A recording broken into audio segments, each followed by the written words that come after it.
ఈనాటి ఈ కార్యక్రమానికి విచ్చేసినటువంటి గౌరవ ముఖ్యమంత్రి మన పాలమూరు బిడ్డ శ్రీ రేవంత్ రెడ్డి గారు, అదేవిధంగా మన ఇన్ఛార్జ్ మంత్రి దామోదర రాజనరసింహ గారు,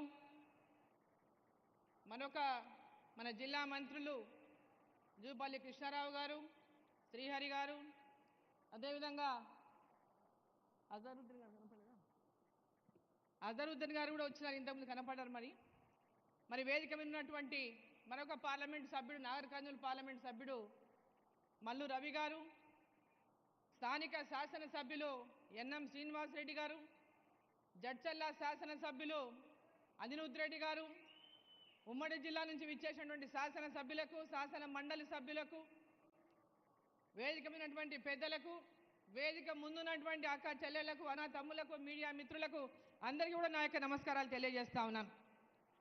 ఈరోజు పాలమూరు జిల్లా యొక్క అభివృద్ధి లక్ష్యంగా మన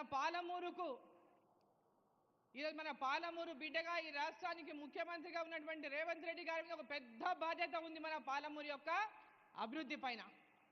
గతంలో ఎవరు ముఖ్యమంత్రులైనా ఏ జిల్లా వాళ్ళు ఆ జిల్లాకు చేసుకోవడం, ఏ ప్రాంతం వాళ్ళు ఆ ప్రాంతానికి చేసుకోవడం, ఆ ప్రాంతాల అభివృద్ధి కానీ మన పాలమూరు జిల్లాని ఎవ్వరు కూడా పెద్ద ఎత్తున ఈ కరువు జిల్లాను అభివృద్ధి పరచాలనేటువంటి ఆలోచన ఆనాడు ఎవరికి లేదు. విద్యలో కానీ, వైద్యంలో కానీ, ఇన్ఫ్రాస్ట్రక్చర్లో కానీ.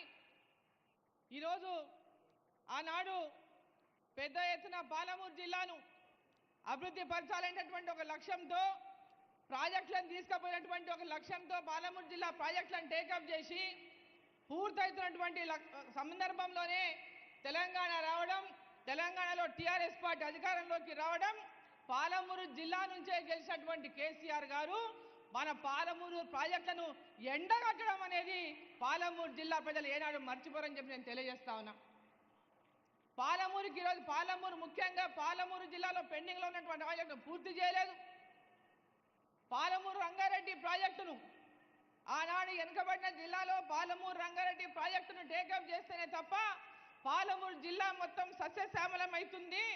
పాలమూరు రంగారెడ్డి కావాలని పట్టుబట్టి ఆనాడు ఆ ప్రాజెక్టుకు జీవోని ఇప్పించిన సందర్భంగా అధికారంలోకి వచ్చినటువంటి టీఆర్ఎస్ పార్టీ ఆ జీవోను ఉపయోగించుకొని తమే గొప్ప కార్యక్రమం చేపట్టిన తామే పాలమూరు రంగారెడ్డి తీసుకొచ్చినట్లు, తామే పాలమూరు రంగారెడ్డి 3 ఏళ్లలో పూర్తి చేస్తామనే మాటలు చెప్పి పాలమూరు ప్రజల్ని మోసం చేసింది. ఈరోజు పాలమూరు జిల్లాలో రేవంత్ రెడ్డి గారిని వేదిక మీద కోరుతా ఉన్న ముఖ్యమంత్రి గారిని, ఈ పాలమూరు రంగారెడ్డి ప్రాజెక్టును ఖచ్చితంగా అదే దూరాల నుంచి టేకప్ చేయండి. మన ఈ మహబూబ్ నగర్ పార్లమెంటులో మిగిలిన ప్రాంతానికి అంతా కూడా సాగునీరించడానికి పెద్ద ఎత్తున మీరు ఈ కార్యక్రమాన్ని ముందుకు తీసుకుపోండి. కేంద్ర ప్రభుత్వం ద్వారా కూడా తప్పకుండా నా సహాయ సహకారాలు అందించడానికి కేంద్రం దృష్టి కూడా తీసుకెళ్తామని ఈ సందర్భంగా నేను తెలియజేస్తా ఉన్నా. అదేవిధంగా ఈరోజు అభివృద్ధి విషయంలోకి వస్తే కేంద్ర రాష్ట్ర ప్రభుత్వాల యొక్క రెండు కలిసి ఆ నిధులను ఉపయోగించుకున్నప్పుడే మన రాష్ట్రం మీద అభివృద్ధి చెందుతుంది.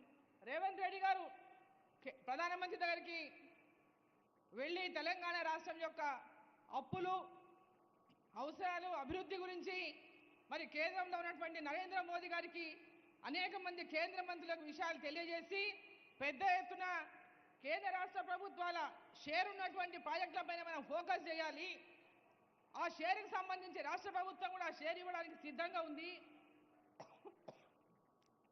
ఈ రెండు కేంద్ర రాష్ట్ర ప్రభుత్వాల యొక్క షేర్తో మన యొక్క జిల్లాను, రాష్ట్రాన్ని అభివృద్ధి చేసుకునే లక్ష్యంతో అయితే ముందుకు పోతున్నారో ఆ లక్ష్యంతోనే ఈరోజు కేంద్ర ప్రభుత్వం తెలంగాణలో వేరే పార్టీల అధికారంలో ఉన్నటువంటి విషయాన్ని కూడా ఆలోచన చేయకుండా దేశమంతా అభివృద్ధి చెందాలని వికసిత్ భారత్ లక్ష్యంతో 2047 కల్లా భారతదేశం ప్రపంచంలోకెల్లా వికసిత భారత్గా ముందుకెళ్లాలని, అభివృద్ధి చెందాలనే లక్ష్యంతో నరేంద్ర మోదీ గారి యొక్క లక్ష్యాన్ని మరి తెలంగాణలో కూడా ఈరోజు నిధులు ఇస్తూ, ముఖ్యంగా మన మున్సిపాలిటీకి కానీ, ఈరోజు రోడ్లు కానీ, ఈరోజు హైవేలు కానీ, నేషనల్ హైవేలు కానీ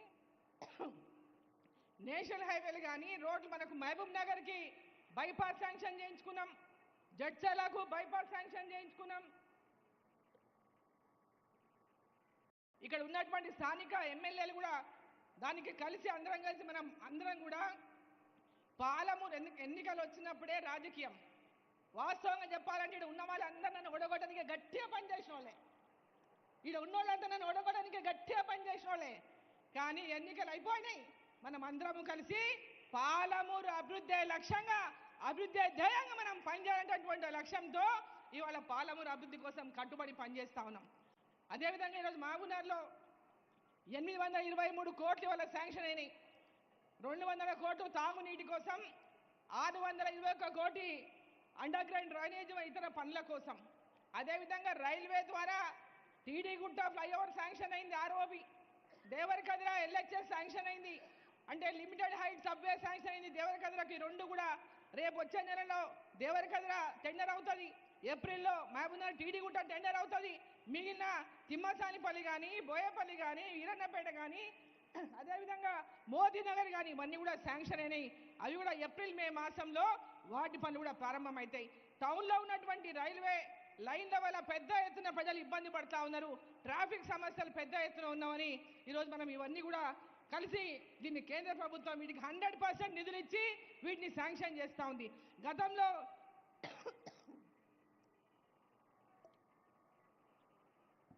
రైల్వే ఓవర్ బ్రిడ్జ్లు కట్టాలన్నా, ఆర్యూబీలు కావాలన్నా స్టేట్ గవర్నమెంట్ షేర్ ఇచ్చేది.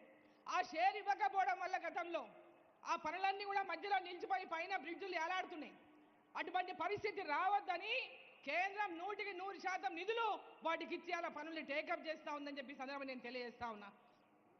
ఈరోజు ఒక్క మహబూబ్నగర్ దేవరకద్రనే కాదు, జిల్లా వ్యాప్తంగా ఉన్నటువంటి ఈరోజు ఆర్ఓబీలు కానీ, ఆర్యూబీలు కానీ ఇవన్నీ కూడా ఇవాళ తీసుకోవడం జరుగుతుంది. జిల్లా అభివృద్ధి ధ్యేయంగా విద్యాపరంగా ఇవాళ ఇంటిగ్రేటెడ్ స్కూల్స్ని ముఖ్యమంత్రి గారు అనౌన్స్ చేసిండ్రు. ఇది పెద్ద ఎత్తున చాలా ఇంటిగ్రేటెడ్ అనేది ఒక మంచి ఆలోచన. గురుకుల పాఠశాలలు ఏవైతే గతంలో టీఆర్ఎస్ పార్టీలో ఉన్నప్పుడు ఓపెన్ చేసినారో ఒక్కదానికి కూడా బిల్డింగ్ లేదు. వాటి బిల్డింగ్ లేక గ్రామీణ ప్రాంతాల్లో ఉన్నటువంటి పిల్లలు ఆ ఉన్నటువంటి ఫెసిలిటీస్ సరిగ్గా లేక చాలా ఇబ్బందుల్లో ఉన్నారు. వాటి భవనాల గురించి కూడా మనం ఆలోచన చేయాల్సినటువంటి అవసరం ఉందని చెప్పి ఈ సందర్భంగా నేను తెలియజేస్తా ఉన్నా. ఈరోజు మహబూబ్ నగర్లో పాలమూరు యూనివర్సిటీకి కూడా కేంద్ర ప్రభుత్వం ద్వారా 120 కోట్లు, అంటే 120 కోట్లు శాంక్షన్ అయిన సందర్భంగా దాంట్లో భాగంగా ఇవాళ లా కాలేజ్ బిల్డింగ్ శంకుస్థాపన చేసుకున్నాం, అక్కడ ఇంజనీరింగ్ బిల్డింగ్ శంకుస్థాపన చేసుకున్నాం, ఇతర అనేక భవనాలు, హాస్టల్, గర్ల్స్ హాస్టళ్ళు, ఇతర ఇన్ఫ్రాస్ట్రక్చర్ కూడా అక్కడ డెవలప్మెంట్ చేసుకుంటున్నాం.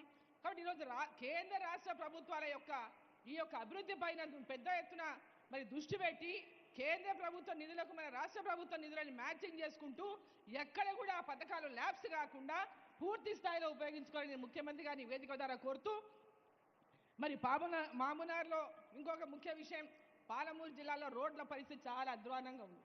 ముఖ్యమంత్రి గారిని కోరుతున్నా, అదేవిధంగా రాష్ట్రంలో ఇతర జిల్లాలో ఉన్న మంత్రులను కోరుతున్నా, మా జిల్లా మీద ప్రేమ కురిపియండి. మా ముఖ్యమంత్రి గారు ఈ జిల్లా నుంచి కాబట్టి ప్రజలకు పెద్ద ఎత్తున ఆశలు ఉన్నాయి. ప్రతి గ్రామానికి కూడా ఈరోజు రోడ్లు లేదు, చాలా దీనావస్థలో ఉన్నాయి. పెద్ద ఎత్తున పాలమూరు జిల్లాకు 20,000 కోట్లు ఇచ్చే పాలమూరు జిల్లాలో ఉన్నటువంటి రోడ్లు, గ్రామీణ ప్రాంతాల రోడ్లన్నీ కూడా బాగా అవుతాయని చెప్పి సందర్భంగా తెలియజేస్తూ ప్రత్యేక దృష్టి పాలమూరు జిల్లా మీద పెట్టాలని చెప్పి, మరి జిల్లాలో రోడ్లు కానీ, విద్య కానీ, వైద్యం కానీ, ఇరిగేషన్ కానీ ప్రధానంగా పాలమూరు జిల్లాలో వీటన్నిటిపైన కూడా దృష్టి పెడితే పాలమూరు జిల్లాలో వలసలు ఉండవు. పాలమూరు జిల్లాలో పిల్లలు మంచి విద్యావంతులు, తెలివైన వాళ్ళు ఉన్నారు, ఎక్కడెక్కడనో పోయి వాళ్ళు బతుకుతున్నారు. వాళ్ళంతా కూడా మంచి విద్యావంతులై ఉన్నత చదువులు చదువుకొని ఉన్నత స్థానాల్లో ఉండి ఐఏఎస్ కావచ్చు, ఐపీఎస్ కావచ్చు, సైంటిస్టు కావచ్చు, రాజకీయంలో కావచ్చు, ఎవరు ఏ లక్ష్యాన్ని అనుకుంటారో ఆ లక్ష్యంలో ముందుకెళ్ళడానికి అవకాశం ఉంటుంది. కాబట్టి మీకు వచ్చిన ఈ అవకాశాన్ని 100% ఉపయోగించుకోవాలని చెప్పి మరి రేవంత్ రెడ్డి గారిని, ముఖ్యమంత్రి గారిని సందర్భంగా కోరుకుంటూ, భారత్ మాతాకి